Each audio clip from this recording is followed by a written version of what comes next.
बात कर लेते हैं पश्चिम बंगाल की। सबसे पहले पीएम मोदी के पश्चिम बंगाल दौरे की। इसी साल बंगाल में विधानसभा चुनाव होने हैं, ऐसे में सियासत बेहद गर्म है। पीएम मोदी आज मालदा पहुंचे, जहां पर एक जनसभा को संबोधित करते हुए पीएम ने सीएम ममता बनर्जी पर जोरदार सियासी हमला बोला है उन्होंने। और पीएम मोदी ने ममता सरकार को निशाने पर लेते हुए कहा कि टीएमसी गरीबों की दुश्मन है। उन्होंने ये भी कहा कि अपनी तिजोरी ये लोग भर रहे हैं, लेकिन बीजेपी के विकास मॉडल पर जेनजीज को भरोसा है। बंगाल से पत्थर दिल सरकार की विदाई जरूरी है। टीएमसी की गुंडागर्दी ज्यादा दिन अब नहीं चलने वाली है। तो प्रधानमंत्री आज पश्चिम बंगाल के दौरे पर हैं। इस दौरान वंदे भारत स्लीपर ट्रेन के साथ ही साथ कई और सौगातें भी मिली हैं और सियासी बातें भी हुई।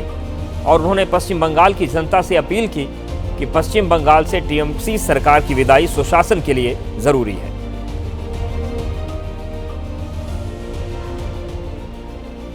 तो प्रधानमंत्री ने जो महत्वपूर्ण बातें कही हैं वो हम आपको सुनवाते हैं।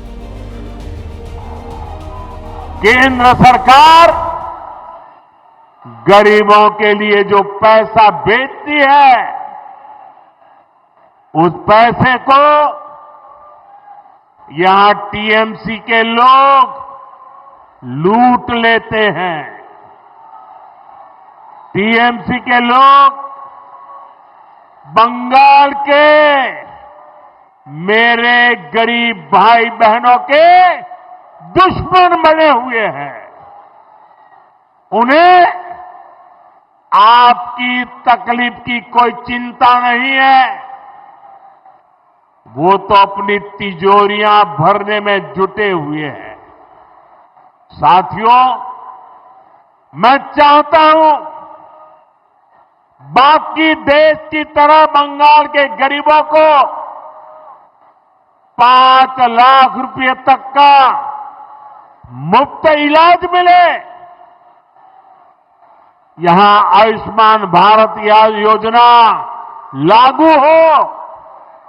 लेकिन आज बंगाल देश का एकमात्र ऐसा राज्य है जहां 5 लाख रुपया वाली मुफ्त सारवार की योजना, आयुष्मान योजना लागू नहीं होने दी गई।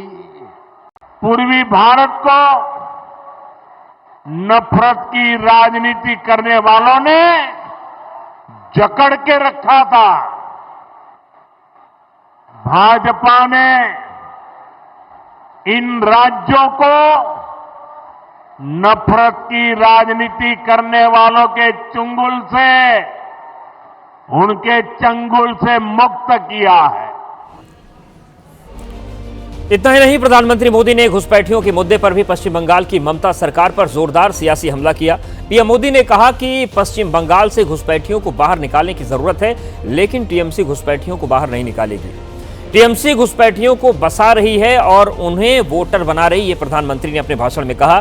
उन्होंने ये भी कहा कि इतना ही नहीं, घुसपैठियों के कारण कई जगह आबादी का संतुलन बिगड़ रहा है, लेकिन बीजेपी की सरकार बनने पर चुन चुनकर घुसपैठियों को बंगाल से बाहर निकाला जाएगा।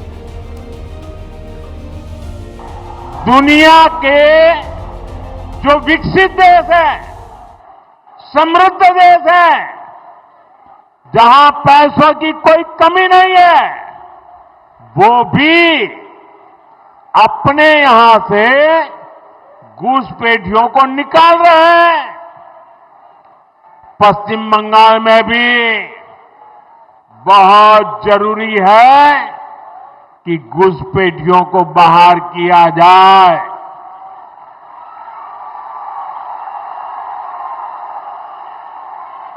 ये घुसपैठियों को बाहर निकालना चाहिए कि नहीं निकालना चाहिए? एक एक को वापस भेजना चाहिए कि नहीं भेजना चाहिए? लेकिन टीएमसी सरकार के रहते ये संभव है क्या? ये टीएमसी वाले करेंगे क्या? आपके हकों की रक्षा करेंगे क्या? आपकी जमीन की रक्षा करेंगे क्या? आपकी बहन बेटियों की रक्षा करेंगे क्या? ये घुसपैठियों को कभी भी निकालेंगे क्या? निकालना चाहिए कि नहीं निकालना चाहिए? कौन निकालेगा? कौन निकालेगा? कौन निकालेगा? कौन निकालेगा? इससे पहले प्रधानमंत्री मोदी ने बंगाल को एक बड़ी सौगात दी। पीएम मोदी ने मालदा में पहली स्लीपर वंदे भारत ट्रेन को हरी झंडी दिखाकर रवाना किया। ट्रेन को रवाना करने से पहले पीएम मोदी ने ट्रेन में बच्चों से मुलाकात की, जिसके बाद उन्होंने हजारों करोड़ रुपए की दूसरी परियोजनाओं की भी पश्चिम बंगाल को सौगात दी है। तो ये 4 तस्वीरें आपको दिखा रहे हैं। स्लीपर वंदे भारत को हरी झंडी दिखाई है। ये देश की पहली स्लीपर वंदे भारत है जो हावड़ा से गुवाहाटी तक जाएगी। कई परियोजनाओं की भी सौगात पश्चिम बंगाल को मिली है।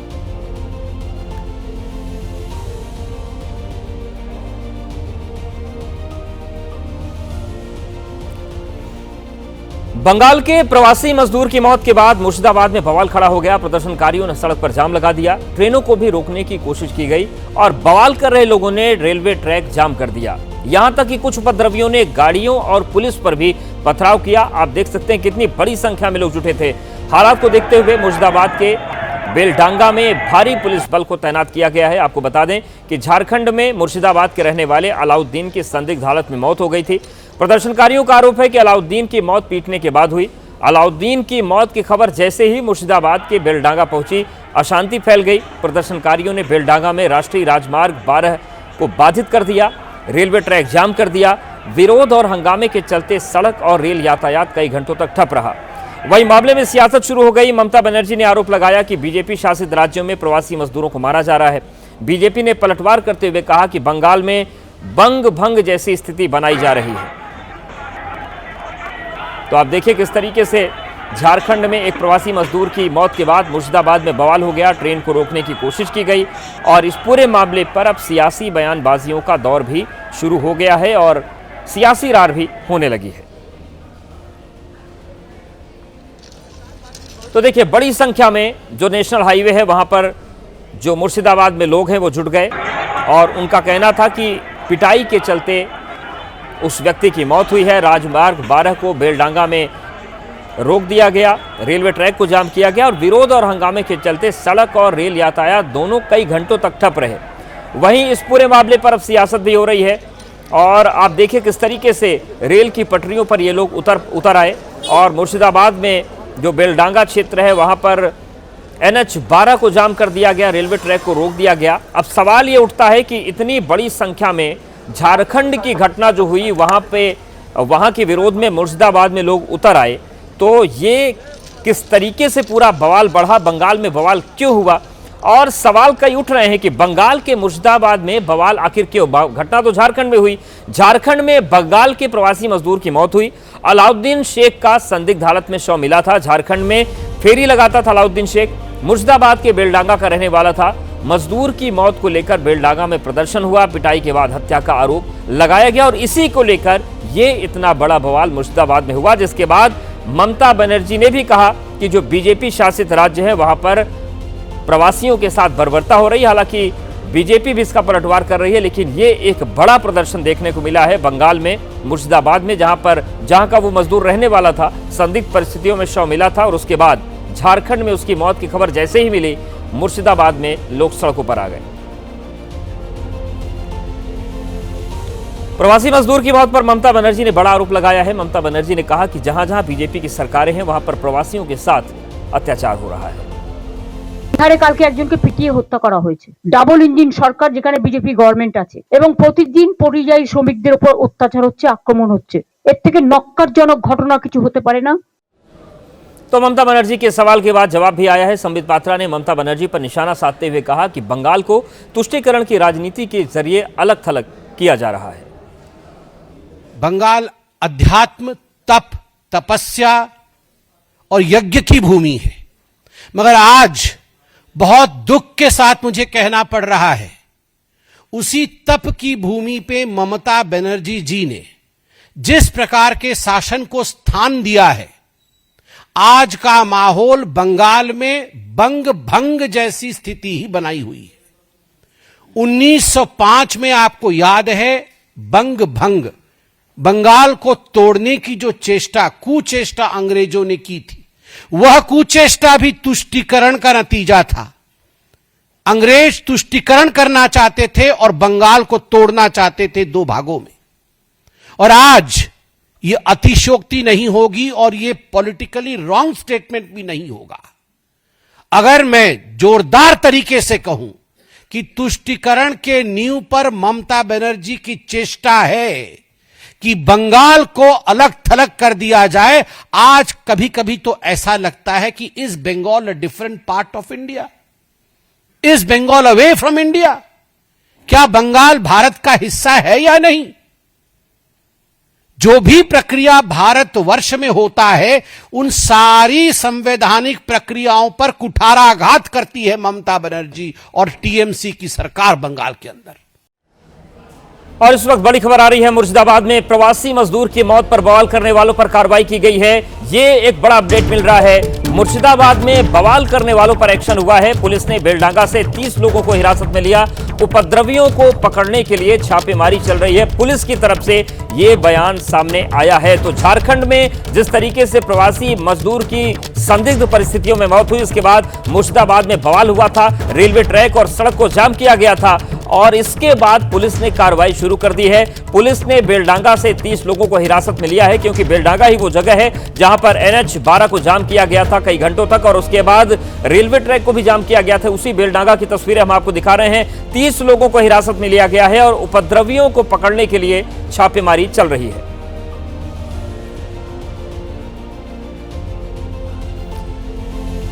अब बात उत्तर प्रदेश की करते हैं। यूपी के सीएम योगी आदित्यनाथ आज वाराणसी के दौरे पर हैं। काशी पहुंचे सीएम योगी ने सबसे पहले काल भैरव मंदिर में दर्शन पूजन किया और इसके बाद सीएम काशी विश्वनाथ मंदिर में पहुंचे। यहां उन्होंने बाबा विश्वनाथ का जलाभिषेक किया और आरती की।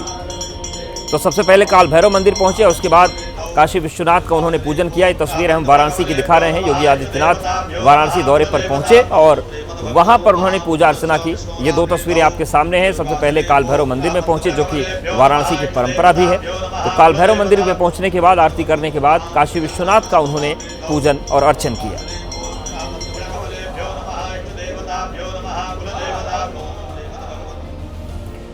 वाराणसी दौरे के दौरान विपक्ष पर सीएम योगी ने बड़ा सियासी हमला किया है। उन्होंने कहा कि कुछ लोग काशी की विरासत को बदनाम करते हैं।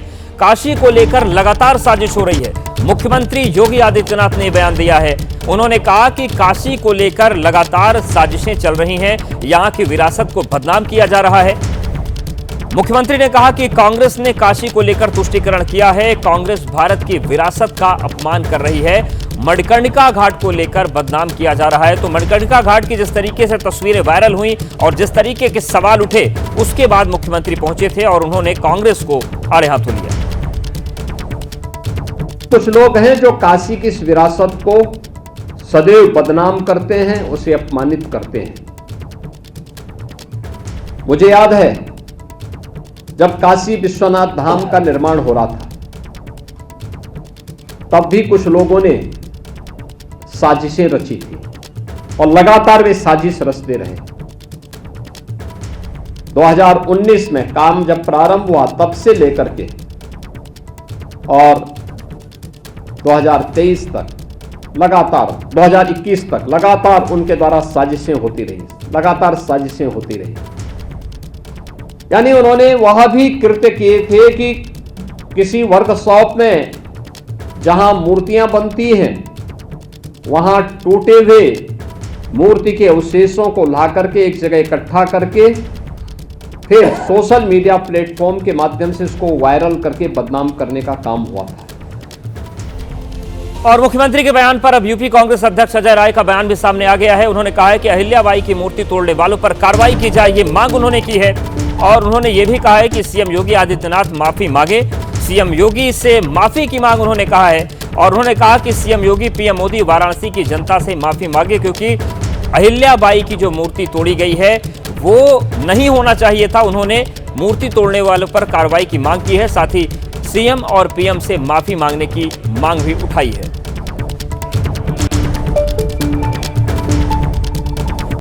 सीएम योगी आज बनारस पहुंचे और कांग्रेस पर जमकर निशाना साधा। हमारे साथ कांग्रेस के प्रदेश अध्यक्ष अजय राय जी हैं। एआई वीडियो बनाकर दुष्प्रचार कर रहे हैं आप लोग, ऐसा आरोप है यूपी के सीएम का। देखिए, मैं इतना ही कहना चाहूँगा कि माननीय मुख्यमंत्री जी एक बहुत बड़े मठ के महंत हैं और उस स्थान पर बैठकर वो झूठ बोल रहे हैं। एआई बनाकर जो बात कह रहे हैं, ये आम काशी के लोगों से पूछ लें, आम जनमानस। और ये जो पत्र है मेरे पास, ये इनके परिवार का, माता अहिल्या जी के परिवार का लेटर है। ये इन्होंने लिखा है, ये 10 जनवरी 2026 को बिना किसी पूर्व सूचना के वाराणसी नगर निगम अधिकारियों ने कहने पर मणिकर्णिका घाट को कुछ ही घंटों में ध्वस्त कर दिया गया। ये उनका है। ये मैं नहीं कह रहा हूँ। योगी जी जो झूठ बोल रहे हैं, ये माता अहिल्या के, ये ट्रस्ट के लोगों ने बाकायदे पत्र लिखकर यशवंतराव होलकर जी जो प्रेसिडेंट हैं खासागी देवी अहिल्याबाई होलकर चैरिटेबल ट्रस्ट के, उन्होंने बाकायदे ये पत्र जारी किया है। और ये देखिए फोटोज इसमें हैं, आप देखिए, ये पुराना फोटो है। ये जो बुलडोजर जिसमें योगी जी माहिर है बुलडोजर चलाने में, ये बुलडोजर है, ये आप देख सकते हो। दूसरा ये आप देखिए, ये जो माता अहिल्या माता का जो ये पूरा मूर्ति है, ये पूरी तरीके से बुलडोज करके जमीन में तोड़ दिया गया, मलबे में तब्दील कर दिया गया। ये उनके ट्रस्ट के द्वारा ये कहा जा रहा है, ये मैं नहीं कह रहा हूँ, ये ट्रस्ट के लोग कह रहे हैं। और पूरी तरीके से अगर ये बात ये कह रहे हैं, मैं इतना कहना चाहूँगा कि जहाँ पर इन्होंने मूर्ति रखा है, जिस जगह पर ये दिखा रहे हैं, वहाँ हमारे डेलीगेशन को जाने दें, दिखाएं, बनारस के लोगों को जाने दें और दिखाएं कि ये माता अहिल्या माँ का ये जो मूर्ति है कहाँ रखी हुई है, किस जगह पर इन्होंने रखा हुआ है। अहिल्याबाई होलकर के मुद्दे पर सीएम योगी ने कांग्रेस पर पलटवार किया। सीएम योगी ने कहा कि कांग्रेस ने कभी अहिल्याबाई होलकर को सम्मान नहीं दिया। तो मुख्यमंत्री योगी आदित्यनाथ ने कहा है कि अहिल्याबाई होलकर का नाम जो कांग्रेस ले रही है, उसको कभी सम्मान नहीं दिया गया और आज मुद्दा बनाया जा रहा है। औरंगजेब के द्वारा तोड़े गए बाबा विश्वनाथ मंदिर का पुनरुद्धार करने का काम सबसे पहले यहां पर लोकमाता अहिल्याबाई होलकर ने किया था और लोकमाता अहिल्याबाई होलकर को कांग्रेस ने कभी सम्मान नहीं दिया। लोकमाता अहिल्याबाई होलकर और आदि शंकराचार्य की प्रतिमा को काशी विश्वनाथ धाम में महत्व मिले, ये प्रधानमंत्री मोदी जी के कारण संभव हो पाया है। आज जो लोग काशी के इस समग्र विकास के कार्यक्रम को आगे बढ़ाने के लिए नमामि गंगे के माध्यम से गंगा की निर्मलता और अविरलता को बनाए रखने के लिए प्रधानमंत्री मोदी जी के द्वारा किए गए प्रयास को विभिन्न प्रकार की साजिशें करके उनमें अवरोध पैदा करने का काम कर रहे हैं। बात करते हैं मध्य प्रदेश के कांग्रेस विधायक के महाज्ञान की। कांग्रेस के एक विधायक ने बलात्कार पर विवादित बयान दिया है, महिलाओं को लेकर शर्मनाक बातें की हैं और कांग्रेस विधायक के विवादित बोल से अब सियासी भूचाल आ गया है। कांग्रेस विधायक का नाम है फूल सिंह बरैया, जिन्होंने धर्म ग्रंथों का हवाला देते हुए कहा है कि कोई तीर्थ पर नहीं जा पा रहा है तो वह दलित है, आदिवासी है, महिलाओं के साथ रेप करेगा तो उसे वही फल मिलेगा जो तीर्थ से मिलता है। आप सुनिए जरा एक बार फिर से बयान। वो कहते हैं कि अगर कोई तीर्थ नहीं जा पा रहा है तो वो दलित है, आदिवासी महिलाओं के साथ रेप करेगा तो उसे वही फल मिलेगा जो तीर्थ करने से मिलता है। साथ ही उन्होंने कहा कि अगर खूबसूरत लड़की दिख जाए तो उसका रेप हो सकता है। मेरी बहन बेटी, इंडिया में सबसे ज्यादा रेप किसके होते हैं? शेड्यूल कास्ट, शेड्यूल ट्राइब और मोस्ट ओबीसी होते हैं। तो मेरा कहने का मतलब है, रेप की थ्योरी ये है कि कोई भी कैसी भी दिमाग का आदमी रास्ते में जा रहा है, उसे खूबसूरत अगर लड़की दिखी, सुंदर, अति सुंदर, तो उसका ब्रेन है वो इधर वो विचलित हो सकता है, तो रेप हो सकता है। आदिवासी में कौन सी अति सुंदर स्त्री है? एससी की कौन सी अति सुंदर स्त्री है? क्यों होता है बलात्कार? उनके धर्म ग्रंथों में इस तरह की निर्देश दिए गए, हिंदू धर्म ग्रंथों में। हाँ, उनके ग्रंथों में। अब हिंदू है कि नहीं है, मैं उनके ऊपर मुझे कुछ नहीं कहना। उनके ग्रंथों में ये लिखा है कि इस जाति के साथ सहवास करने पर ये तीर्थ का फल मिलेगा, इसके साथ ये सहवास करने पर फलाना तीर्थ का मिलेगा, इसको ये करेगा। तो अब वो नहीं जा पाता उस वहां तीर्थ को, उन धर्म ग्रंथों में जो लिखा है नहीं जा पा रहा। तो घर बैठे विकल्प क्या दिया गया है? घर बैठे इनकी औरतों को पकड़ करके सहवास कर दो तो फल मिल जाएगा।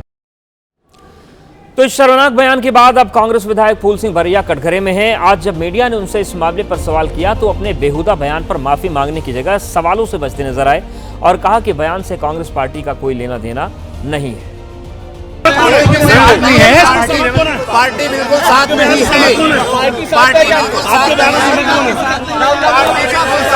है।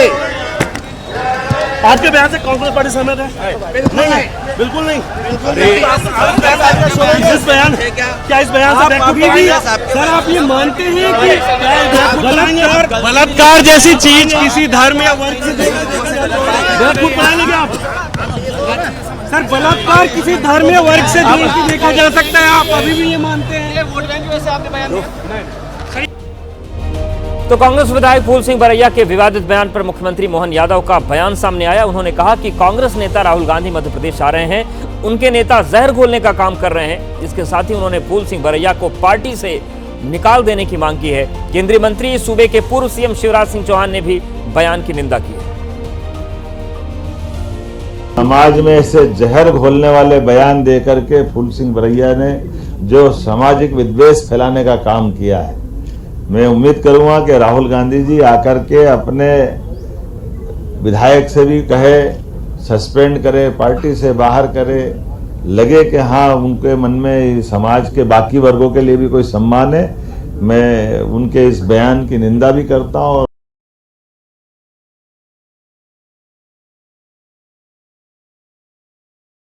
नहीं देख सकते। हमारे यहाँ तो परंपरा से ये माना गया है कि माँ दुर्गा लक्ष्मी सरस्वती का रूप कोई है तो बेटियां हैं, और इसलिए किसी भी नेता हो या अन्य कोई व्यक्ति हो, किसी भी जाति समाज की बेटियां, क्या कितना बांटोगे? बेटियों को भी बांटोगे क्या? कभी ऐसी अशोभनीय टिप्पणी नहीं करनी चाहिए। तो सुना आपने, फूल सिंह भरैया ने कहा कि जिस तरीके से धर्मांतरों का नाम लिया उसको लेकर अब सियासी सवाल उठ रहे हैं। फूल सिंह भरैया के शर्मनाक बयान को लेकर बीजेपी ने कांग्रेस को घेरा है और प्रियंका गांधी से पूछा है, लड़की हूं लड़ सकती हूं के नारे का क्या हुआ? ये केवल सनातन को अपमानित करने का प्रयास नहीं है, ये महिला और मानवता को, ये मैं ये भी नहीं कहूंगा ये महिलाओं को अपमानित करने के शब्द हैं, ये मानवता को अपमानित करने के शब्द हैं। और जब ऐसे शब्द बाबा साहेब अंबेडकर जैसे स्टॉलवर्ट के लिए उनके आड़ में कहे जाते हैं, फोटो पीछे बाबा साहेब का लगा हुआ है, बाबा साहेब के नाम पे जब ऐसे शब्द कहे जाते हैं तो ये बाबा साहेब के आत्मा के ऊपर चोट है। जिस व्यक्ति ने अपना पूरा जीवन मानवता के लिए न्योछावर कर दिया, आप कह रहे हैं कि सुंदर लड़की को देखने से रेप करने का मन करता है और तीर्थ के लिए रेप किया जाता है? कौन से ग्रंथ में लिखा है? मैं वेट करता हूं, आशा है मुझे, राहुल गांधी जी से तो कोई आशा नहीं है क्योंकि वो नाकाम है, मगर प्रियंका वाड्रा जी जो कहती थी लड़की हूं लड़ सकती हूं, मैं आशा करता हूं शाम तक वो वक्तव्य देंगी, शाम तक वो अपनी माताश्री के पास जाके कहेंगी कि भरैया जी को पार्टी से बर्खास्त किया जाए। तो सियासत इस मामले पर बड़ी हो गई। अब बात करते हैं इंदौर की। इंदौर में दूषित पानी पीने से 24 लोगों की मौत के मामले में सियासत गर्म है। आज कांग्रेस सांसद और लोकसभा में नेता विपक्ष राहुल गांधी इंदौर पहुंचे। यहां पर सबसे पहले राहुल गांधी ने अस्पताल में भर्ती मरीजों का हालचाल जाना। इसके बाद राहुल गांधी भगीरथपुरा पहुंचे, जहां उन्होंने जहरीला पानी पीने से जान गंवाने वाले लोगों के परिजनों से मुलाकात की। इसके बाद राहुल गांधी ने प्रदेश सरकार पर भी निशाना साधा। राहुल गांधी ने कहा कि देश में लोगों को साफ पानी नसीब नहीं हो रहा है, वो सिर्फ यहां राजनीति करने नहीं बल्कि लोगों की मदद करने के लिए आए हैं। दो तस्वीर आपको दिखा रहे हैं। इंदौर पहुंचे राहुल गांधी, सबसे पहले वो अस्पताल पहुंचे, जहां पर उन्होंने जो लोग 16 लोगों का जो इलाज चल रहा है उनसे मुलाकात की, उनके परिजनों से मुलाकात की, और उसके बाद फिर वो भगीरथपुरा में गए जहां पर ये मौतें हुई थी। उनके परिजनों से उन्होंने मुलाकात की। साथ ही उन्होंने सरकार से अपील की है कि जो पीड़ित लोग हैं उनकी हर संभव हर तरीके से मदद की जाए। ये नया मॉडल का स्मार्ट सिटी है। इसमें पीने का पानी नहीं है, लोगों को डराया जा रहा है। सारे के सारे परिवार पानी पीने के बाद, मतलब इंदौर में साफ पानी नहीं मिल सकता है, पानी पीकर लोग मरते हैं। ये है अर्बन मॉडल, और ये सिर्फ इंदौर में नहीं है, ये अलग अलग शहरों में यही हो रहा है। जो सरकार की जिम्मेदारी है, साफ पानी, कम पोल्यूशन, ये सब जिम्मेदारी सरकार नहीं निभा रही है। और यहां पे जिन लोगों ने ये करवाया है, कोई तो जिम्मेदार होगा, सरकार में कोई तो जिम्मेदार होगा जिसने यहां पे मतलब ये काम करवाया है। तो कोई ना कोई रिस्पॉन्सिबिलिटी तो सरकार को लेनी चाहिए। और इनको जो कॉम्पेंसेशन मिलना है, जो इन्होंने इलाज करवाया है, जो सरकार की लापरवाही से हुआ है, तो उसके लिए कॉम्पेंसेशन, इनकी मदद तो पूरी करनी चाहिए। बिहार के वैशाली से एक दिल दहला देने वाला मामला सामने आया। यहां पर एक नवविवाहिता की हत्या कर उसके घर के सामने ही शव रखकर आरोपी फरार हो गया। महिला के पिता ने आरोप लगाया है कि दहेज के लिए नवविवाहिता की हत्या की गई। आरोप है कि ससुराल वाले शव मायके में घर के दरवाजे पर फेंककर फरार हो गए। महिला के गले पर गहरे निशान मिले हैं। घटना का सीसीटीवी फुटेज भी सामने आ गया है, जिसमें साफ दिख रहा है कि रात के अंधेरे में ब्लैक कलर की स्कॉर्पियो उस महिला के घर के बाहर रुकी। फिर उसमें से एक आदमी उतरा और गाड़ी के पीछे का दरवाजा खोला। उसने महिला के शव को गाड़ी से निकालकर जमीन पर फेंक दिया और तुरंत वहां से फरार हो गया। आप देखिए पहली जो तस्वीर है, किस तरीके से वो व्यक्ति उतरता है नीचे और शव को फेंकता है घर के सामने, वहां से निकल गया। चौंका देने वाला मामला करताहा थाना क्षेत्र से सामने आया है। उस महिला के पिता ने आरोप लगाया कि लगातार ससुराल वालों की तरफ से रुपयों की डिमांड की जा रही थी। इस मामले में पुलिस ने केस दर्ज कर जांच शुरू कर दी है। और के बगल में एगो औरत, इसी से इनका अथी है, माने हेलमेल है। हाँ हेलमेल है इनका। हाँ सत्येंद्र प्रकाश को, सत्येंद्र हमारे दामाद। ई जमीन के विवाद लेके अब लोग के अंदर का हुआ, हम लोग हमसे कुछ पैसा वैसा और मांग रहे थे। हमसे 8 लाख रुपया मांग जमीन रजिस्ट्री के लिए। तो हमारे दामाद मारा होगा, वो सास है, भैंसुर है, वो उतनी है, ये सब गोरा मिल के मारा होगा।